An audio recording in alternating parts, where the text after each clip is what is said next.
Hello and welcome to this month's Sacred Vision Life interview, where we interview different people on different topics each and every month to bring you the experts to help you create your own sacred vision as you step into being more of who you came here to be. I'm your host, Melissa Sarrazin, and today we're talking about self-care. We're going to talk about how to create space to be alone and intimate with your own inner world and why that's important. And my guest today is Jess Bonasso. And she is otherwise known as the self-care goddess. She is a self-renewal coach and an expert who helps high-reaching, high-achieving females break free from burnout and discover how to reinvent success without sacrificing their soul, sanity, or health. And I'm so excited to have you here with us today, Jess. Thank you so much for taking time out to join us.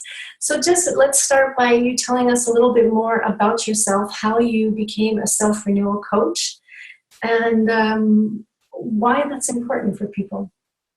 Yeah, well, first of all, I just want to say thank you, Melissa, for having me here. I'm very excited to be on your episode or your session with you, kind of this interview process, just kind of going through and talking about this, because I think it's something that really affects women, probably globally. And the reason why I feel so passionate about helping women work through and break free from burnout is because I actually have experienced it myself in a couple of different ways throughout my life. For about 13 and a half years, up until about 2006, I actually worked in the corporate world, and I was working 50 hours a week, and I was in an IT field doing, I was a senior manager, so I was in charge of an entire team full of developers, and our department was responsible for payroll reporting for all of the call center representatives that we would provide reporting for. And so it was a very high stress, high demand job, and for a long time, I really loved what I was doing because I made really good money at it. And it gave me an ability to help people by automating things and making people's lives easier. But over time, because I was working so hard to get the next promotion so I could, make more money and prove that I was financially successful, I don't know who I was proving that to necessarily, except for maybe myself. It really took its toll on me. And there came a point where it literally came crashing down. And it was a point in my life where some of my friendships started to disintegrate. My relationship with my ex-husband, who is now an ex-husband, started to disintegrate just a little bit. At that time, it wasn't too bad at that point. But I was also 40 pounds overweight. I was dealing with chronic low back pain, carpal tunnel syndrome. And I was also dealing with anger management issues that were really challenging for me. And I had actually been taking medication for that for, oh my gosh, up at that point, about 7 years. And this was in 2005 when everything kind of came to a head. And I realized that what was going on is I was dealing with burnout. And I didn't know that it was burnout at the time. But I was stuck in a depression. I was dealing with a lot of anxiety and stress, and I was feeling really bad about my situation, and I was making great money, but that was about the only thing that I felt at that time was really going well for me. So I had to make some changes, and I started to, lose the weight. I ended up losing about 40 pounds, and I started to do a soul searching. I was seeking some kind of solution beyond just the chronic back pain that I was having. I also knew that I was dealing with some depression and anxiety that was really coming from mindset. And I didn't know really anything at all about mindset, what that meant, or how that had an impact on my life at the time. And so it really sent me on a spiritual journey. And that's when I got introduced to a healing modality called the Journey Method, which you and I actually have met as a result of. And that work literally helped transform my mindset and also helped with tremendous amount of healing that needed to take place, both emotionally and physically. And it really improved my back pain about 75%. I was able to improve my back pain within a very short period of time after going through and receiving that work, along with getting off the medication that I had been on for 7 years at that point for anger management and stress and anxiety. So that was huge for me because I had been kind of reliant on that medication, and to be free of that was freeing, to say the least. And it really opened my eyes to the fact that I wasn't really very happy doing what I was doing. And so I started to do some soul searching and seeking around what would make me happy. And I realized that I wanted to be I wanted to be a small business entrepreneur, and I wanted to start my own business, and I had a vision for what I wanted that to look like. And so I decided to leave the corporate world and start my own company. And I was afforded so many different opportunities to make that happen. Like synchronistically, I was offered the chance to choose a layoff package rather than being victimized by a layoff package. I actually got to choose that, which was really wonderful. And that started my journey as an entrepreneur. And so I knew that coming in as an entrepreneur, I really needed to make self-care a priority for me because that had been lacking. I mean, I had literally not been taking care of myself in the corporate world at all. And so I knew that I had to build my business around that. And so I literally chose a target market that I could really cater to that would be in need of self-care support and self-renewal support. And I also built my schedule around that so that I could have self-care in my life. But to be honest, I didn't know much about what that needed to look like at the time. I just knew it was needed. Mm-hmm. And so I stumbled and bumbled with it a lot, both my business and that art of self-care. I had challenges with having daily self-care practices in the beginning and really being dedicated and committed to myself. Like I kept falling off the wagon so easily. And there actually came a point in time in my business where I reached a point of burnout as well, because I was seeing clients kind of whenever they were available rather than having business hours. And there was just all these new levels of self-care related to being an entrepreneur that I had to learn for the first time. So there have been several instances throughout the last probably 10 to 20 years where I definitely have experienced burnout. And the thing that I'm grateful for in all of that is that every time that happens and I start to feel like my energy is lagging or my motivation is lagging or my health is failing for some reason, I'm in pain, whatever it is, I recognize now that it's really an opportunity for me to stop and to exactly what you are wanting to talk about today, stop all of the madness, all of the insanity, all of the activities and the doing things that I needed to be doing and to just be. And so I realized that that was an important piece of my self-care practice. And, that's part of what I want to talk about today is how to create that space, because there have been some ways that I've been able to create that and a different shift in perspective that a lot of people don't understand when they're working in a job, especially women who are working in a job and then having to come home and take care of all the personal tasks and responsibilities on top of it. It's almost like a second shift.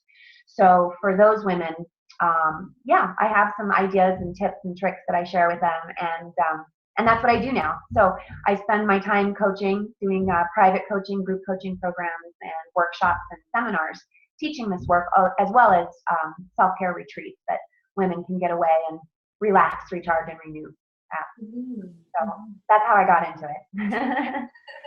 Well, that's quite a story, and it's quite similar, to mine. Like we know a little bit. And I love how you said that, part of your depression was a mindset. A lot of people, they don't believe that they can change their perspective or how they think or what they think about. And I think it's really important to talk about that because I just went through an experience, and I haven't had this experience in a really long time, where I got pneumonia, and I haven't been sick for over 10 years. And I have this ability to just kind of watch myself sometimes. And my talk was so negative, and it hadn't been that negative since I had experienced depression. And if I talked to somebody, I was describing myself being depressed. And yet I knew that it was like I could detach myself from it. And I knew that by letting it play itself out, that I would be able to come back.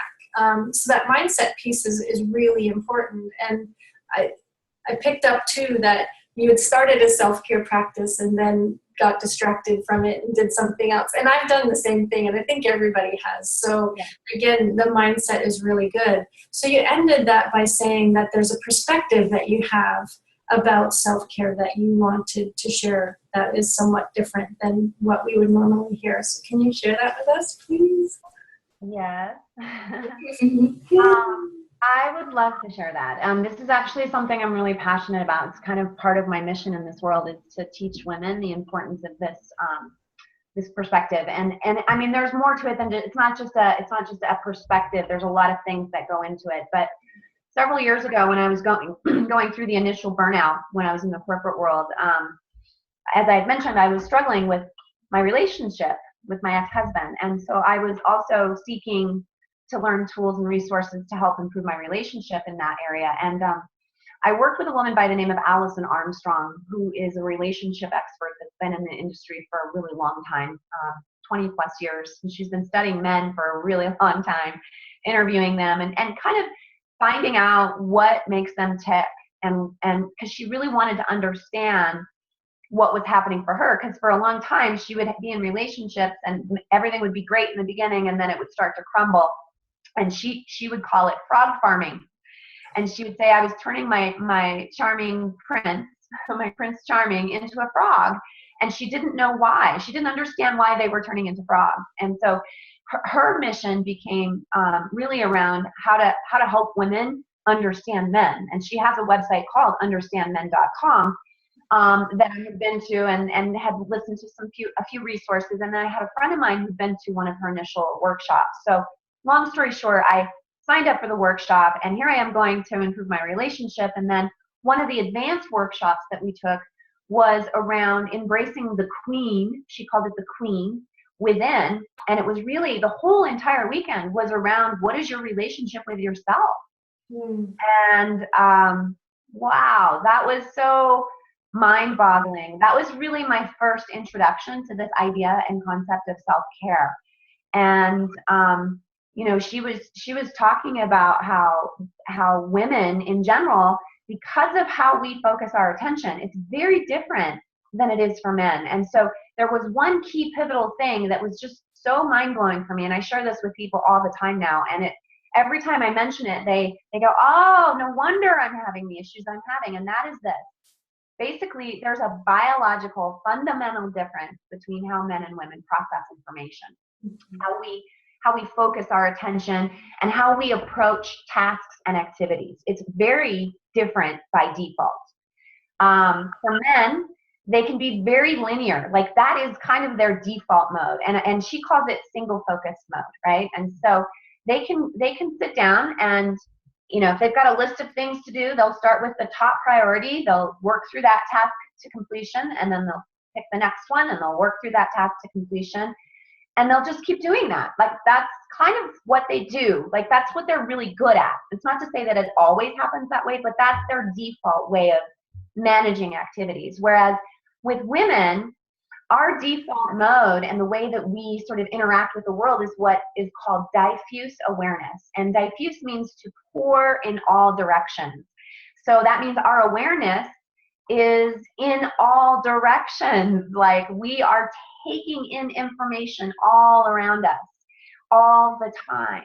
And, you know, even if we are intending to be in single focus mode, we can do that, but we have to almost force ourselves to do it. And in the process of doing that, because of this diffuse awareness, there tends to be a lot of distraction that comes up for women.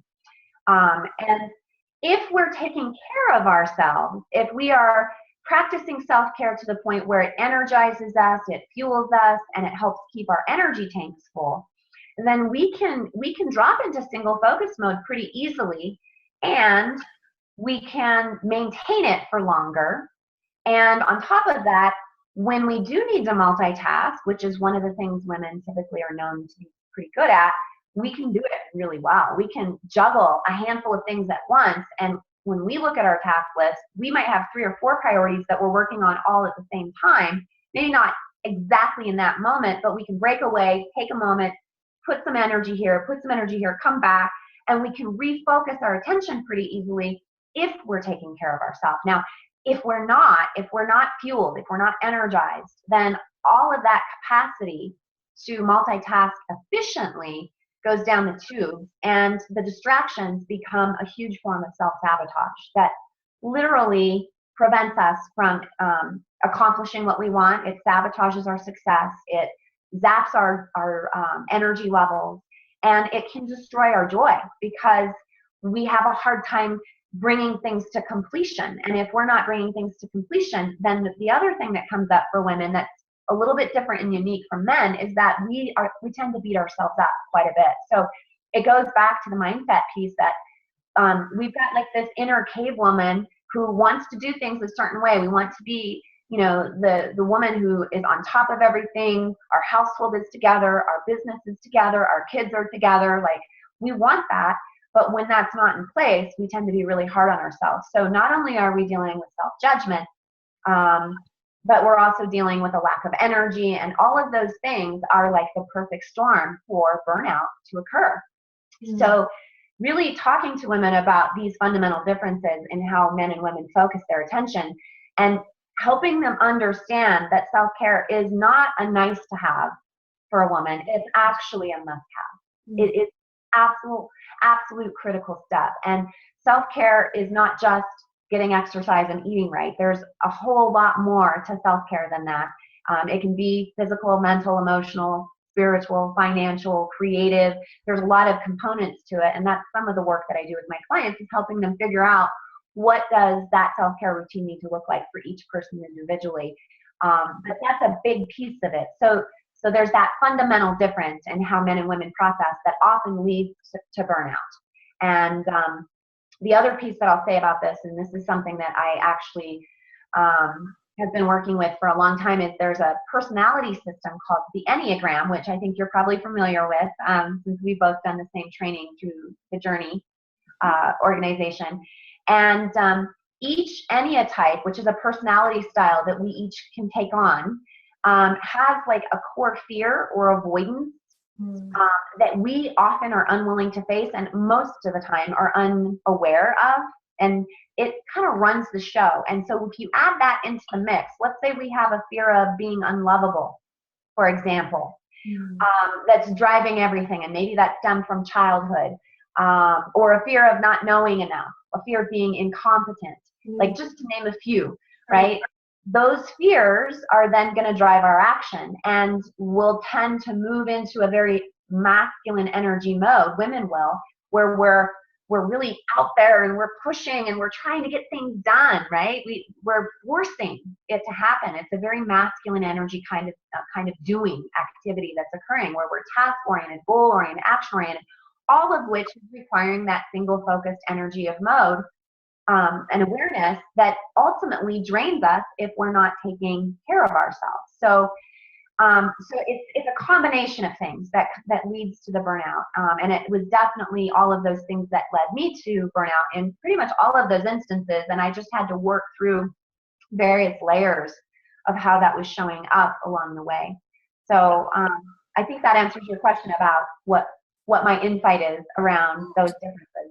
Mm-hmm. Yeah, absolutely. And I love the way that you shared that with us. I mean, we all know that there's a difference between men and women, but the way that you just explained it makes a lot of sense. And, from what I know about feminine energy and the difference between the masculine is that the feminine likes to actually move slow. She likes to take her time. She likes to feel into things. She likes to savor things. And that's where the joy comes. And if we're always multitasking and always taking care of other people and focusing on the next thing, we don't get to savor. We don't get to actually experience the joy. And we're never really fully present in the moment.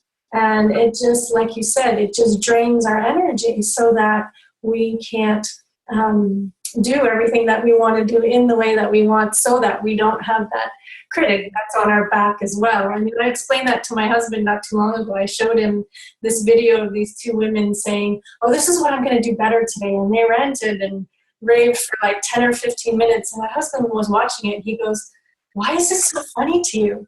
I said, because that's what it's like in a woman's head. He's like, he's looking at me. He's like, really? And I'm like, yeah, really? He couldn't understand it at all. He didn't connect with it at all. Yeah. Yeah, no, they don't understand that at all. It's not a frame of reference that they have, because biologically speaking, they would never do that. That's just not in their, it's not how they process things. They don't look at it as something wrong with them. They're just like, oh, well, that didn't work. I'm going to try the next thing, right? Yeah, exactly. Typically. Right. It's not everything, but yeah. Yeah. We need more of a balance of that. So if someone is watching and listening to us talk and they think, okay, I would like to try and take on this challenge of giving myself some more time, what are some simple suggestions that you can give to women to just start to help them to slow down? Because we all know it's hard, that once you're on that track to kind of veer off to the next one. What are some simple things that can help us start towards that? Okay, so, I don't have like a whole list sitting in front of me, but the things that come to my mind just off the top of my head, and the number one thing that I can say has made the biggest difference for me personally is this idea of setting boundaries with your time and also with your energy. And a lot of us as women, and men too do this as well, but when we look at time management, like whatever your time management system is and how you're managing your time, like whether or not you're doing a daily priority list or a weekly priority list, maybe you don't even have a daily, weekly prioritization, you're just doing stuff, right? But a lot of people look at time management as time management, and I like to think of it more as an energy management system. And what I mean by that is, are the activities that I'm engaging in, are they fueling or are they draining? And we all have activities that we have to engage in that are draining, things that we have to do out of obligation, things that we have to do to take care of our loved ones that maybe don't bring us a tremendous amount of joy. They're not very fueling. They're just simply things that have to happen, right? But if you can look at the activities that you're engaging in day in and day out as either energy draining and energy fueling, and then start to limit to the best of your ability, in whatever form or capacity you can do that in, the energy draining activities, and start to bring in more of those energy fueling activities, and where you're actually load balancing. I call it load balancing the energy fueling, energy draining activities throughout your week, and maybe even throughout your day if necessary. That can make a huge difference. And part of that is setting boundaries with yourself and saying, okay, I need to make sure that I take my full lunch break every day instead of just 20 of the 60 minutes that I'm allotted. And maybe I go sit with my feet in the grass and get some earth energy, or maybe I go and do a quick walk around the park. For me personally, I sometimes will go lay down in Shavasana, which is where you just lay down at the end of yoga class, for example, and you're just resting. I'll go lay down in Shavasana for 15, 20 minutes. I call it a reset. And I just let myself check out. I don't go to sleep. I just set a timer, and then I wake up or get up, I should say, and I'm refreshed. It helps to calm my mind, quiet me down, and get me back into my body again. So really balancing those energy fueling, energy draining tasks. That's number one. And number two is, as it relates to boundaries, learning how not to say yes to everything. Like, as women, we're such caretakers. We don't want to offend anybody. We want to take care of people. Even when we're tired, we still are like compelled to take care of people. This is another fundamental biological difference between men and women, is that we are the nurturers. This goes back to caveman days. This is like the cave woman in us wants to take care of people. But at the end of the day, like, we can't do everything. We are not superwoman. Okay. So one of the things I had to learn was the art of saying no. And learning that I couldn't be everywhere for everyone. And if I could check in when somebody was asking me to help with something, or to whether it was work related or otherwise, if I felt any kind of resistance, like there's something about that I'm not wanting to do, it's too much, I feel stressed, like if it gives me an icky feeling inside that I term as resistance, I will say maybe, unless I know for sure that it's an absolute no. But if I'm not clear about what it is that I'm feeling resistance around, I'll say maybe, and then I'll ask if I can get back to them. And if they need me to get back to them soon, then I'll make sure that I make a commitment to myself to stop, check in. If I need to, I'll close my eyes and go, what is this resistance really about? Is it because I'm overwhelmed? Is it because I'm exhausted? Is it because this person is toxic in my life and I need to put a boundary on that? Like, there may be a multitude of reasons for why there's resistance, but if you can take the time to identify what that resistance is and then make an informed decision about whether or not you're going to commit to that, that's huge for setting boundaries. And so by saying maybe, what I do is instead of disappointing people, I can stop, take some time, figure out what it is that I want to do, and then I can come back and say, unfortunately, it's not going to work out for me to help you with that. And if need be, I might offer them another solution, like, why don't you check in with so-and-so and see if they can help you. But that's not even a requirement either. I say that just for those people who want to offer up an alternative if they want to, but it's not a requirement. So that's the second tip. And then the third tip that I think I would like to give as well is, if you've got so many energy draining activities in your life that you're just completely overwhelmed, completely burned out and exhausted, it's time to ask for some support. It's time to ask for help. You cannot do it all by yourself. And so if you need to elicit your family's help to make dinner, to take care of the cleaning that needs to be done so that you don't have to do all of those activities, or if you maybe need to hire somebody, like if you've got the cash flow to do it, hire a nanny or hire someone to come in and help with cleaning once a week. Those are just examples. And so when I have people go through and look at what's an energy draining activity for them, have them make a list of their energy draining activities. What I'll do is I'll ask them for each one of those activities to prioritize how critical it is that they do these, that it be them that does these activities. And then for any activities that they could ask for support with, that's one of the first things I do is, how do you offload that to someone or something else? Maybe you automate it somehow. Maybe you ask for help or support. I mean, there's a ton of ways where you can delegate that to someone else and make a request for support. So I think that's the top three things that I would make suggestions around. I love that. And I talk about things in the same way as energy givers and energy drainers as well. I love the way that you can really feel that. And because it's different for all of us, some of us like to do things that others don't. And so that is an activity that will give us energy.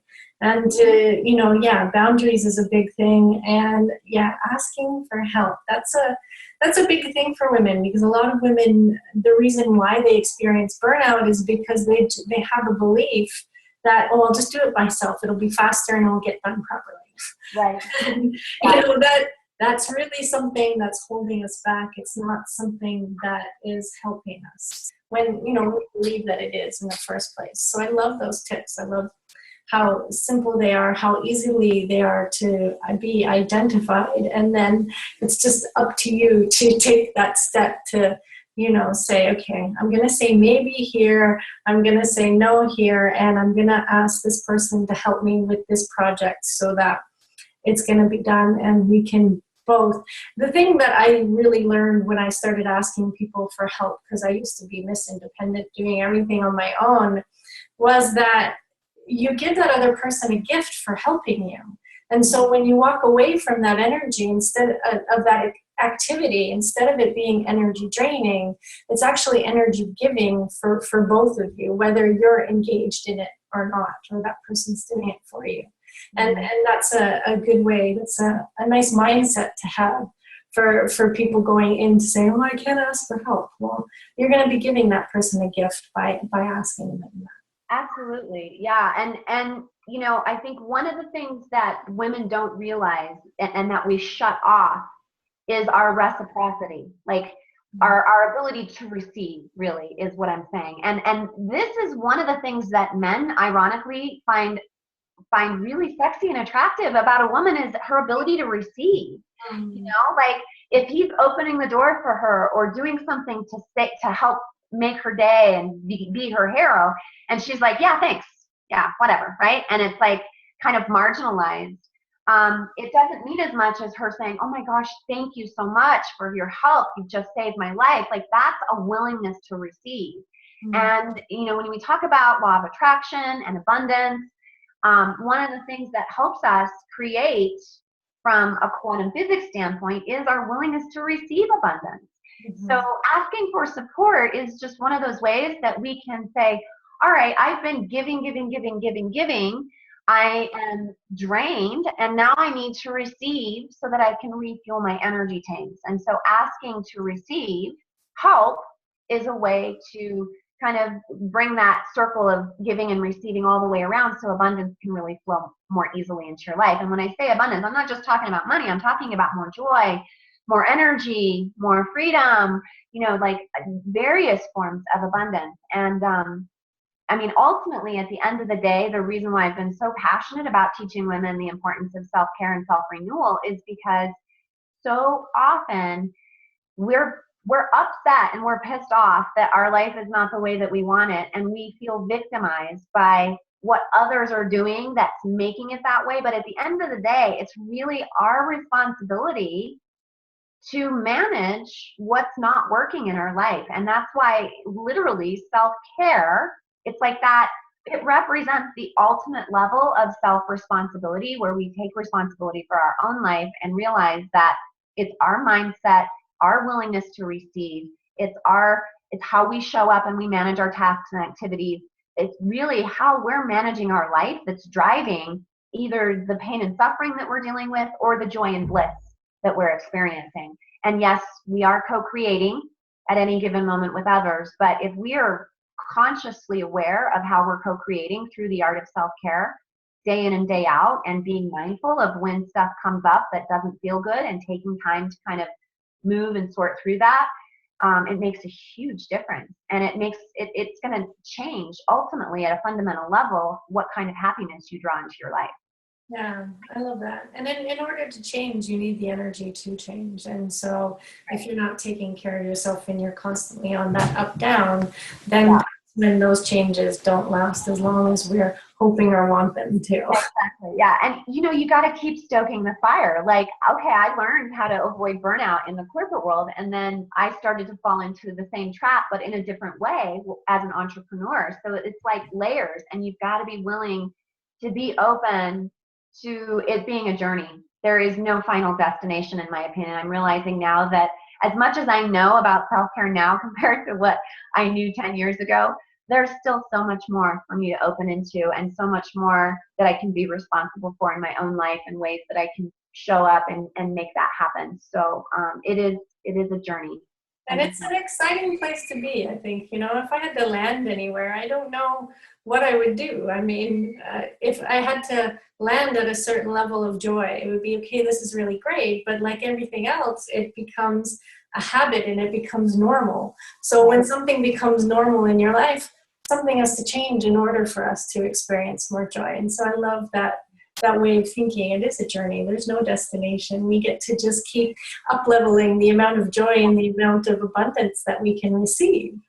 Yeah. And, you know, I love that you're talking about it, the habit piece, because to me, self-care is a ritual. And ritual, the essence of ritual is intention, which is not habitual. I mean, eventually it can become a habit. And of course, we want to have self-care rituals in our life that lead to healthy, empowering habits. But like you said, at the end of the day, once they become habits, there's still another level that we can go deeper. And to continue to have ritual and intention in our life is vital for our growth, for our evolution, and also for really the growth and evolution of the planet. Because ultimately, the more that we're growing and evolving, you know, we're up-leveling energetically the entire society by doing that. And instead of staying stuck in that drifting mode where things just aren't working and we're not willing to take responsibility for it, we can say, you know what? I have the power to control this. I have the power to be intentional in how I show up. And I like to call that living deliberately. That to me is part of our life's purpose, is to learn how to live deliberately with intention, because it's really, really powerful. Beautiful. And I Yeah, think we could talk about this all day. I know, I'm sure. On and on. And it's something that's never ending as well. But I want to give you a chance. I know that you have a free gift to offer people who are watching. So I want to give you a chance to talk about that and to let them know where they can go and receive it and connect with you more. Yeah. Yeah. So one of the things that I've put together for people is what I call a self-care assessment. And it's just a really quick, simple thing that you can fill out. It's going to give you some clarity to help you understand how you would be rating your life as it pertains to yourself, your health, and just your life in general. And it's a great way to get some clarity really fast about what's working and what's not working. And the other aspect of it is that it gives you the ability to go in and kind of explore what is missing and what would it take to fill in what's missing so that you can live your life at a level 10. And that doesn't mean that your life will always be at a level 10 in every moment, but it's a great tool to use just in the moment to kind of see what might be causing some of your burnout. Like if you're rating your happiness with yourself at a level 3 out of 10, 10 being extraordinary, then going through the process of figuring out what would it take to get to that level 10 is going to give you some clarity and direction for where to put your self-care efforts and what kind of self-care rituals to put in place. Like, for example, if you're not at a level 10 because your exercise has gone down the tubes and your health has gone down the tubes, and you're overweight, like that could be a self-care ritual of, maybe starting to cut down on sugar or eliminate grains or eliminate wheat or change your diet or start going for daily walks or practicing yoga, or there's going to be ideas that stem from what it is that's missing so that you can figure out what to fill in. And so it's a quick tool, easy assessment tool that people can use over and over and over again just to give them the clarity they need. Ultimately, it's not going to hold your hand while you implement all of that. That's your job. But if you do need help and support after going through the assessment, then one of the things I also offer is a complimentary discovery consultation. And you can get access to all of that on my website at www.radiantselfcare.com and learn more about that there. That sounds wonderful. I know a lot of people are sometimes we know what's wrong with our lives, but then when we sit down and go, okay, well, what is working?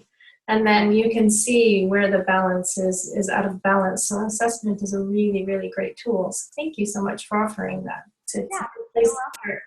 You're welcome. I truly believe that knowledge is power because it's a starting point. Like self-awareness is what starts the whole thing. Like you may not be able to make a change right then and there, but if you can be aware of what's not working and start to see how it's ruling your life, eventually it's going to lead to you doing something about it. Yeah, exactly. So being aware is the first place to start. Yeah, I keep finding myself saying in conversations, we don't know what we don't know. Right. And so without that awareness, we can't make any changes. We have nowhere to go because we don't even know where it is we need or want to go. And so, yeah, awareness is definitely the first step in every situation. Awesome. Well, thank you, Jess. I really enjoyed this conversation. I'm so glad that you joined us, and I look forward to connecting with you again in the future and co-creating something spectacular. Well, that sounds amazing. I hope you definitely keep me in mind for that because I enjoyed our conversation today. And I also, again, appreciate you taking the time to have me just, present some of these ideas and concepts. I don't profess to know everything there is to know about self-care, but like I said, some of the things I've shared today have been so eye-opening for people. And I just hope that this really helps the people that watch this video on your end make some changes in their life that are for the better. Beautiful. I'm sure they will. So if you have received something from this interview, post down below and let us know what it is that you did receive. I'll be sure to share it with Jess so that we both know that, you got some value and you got some awareness that you've taken away and you've been able to use to change something and to implement some more time in your day, in your week, so that you can take care of yourself, so that you can give yourself energy so that you can learn how to receive more and to have more of an even energy rather than this up and down and all over the place. That was our intention of sharing this information with you today. So thank you so much for joining us. This is another session of the Sacred Vision Life interviews, and I hope to see you next month. So remember to comment below and let us know what your biggest takeaway is. So bye for now. Take care, you guys.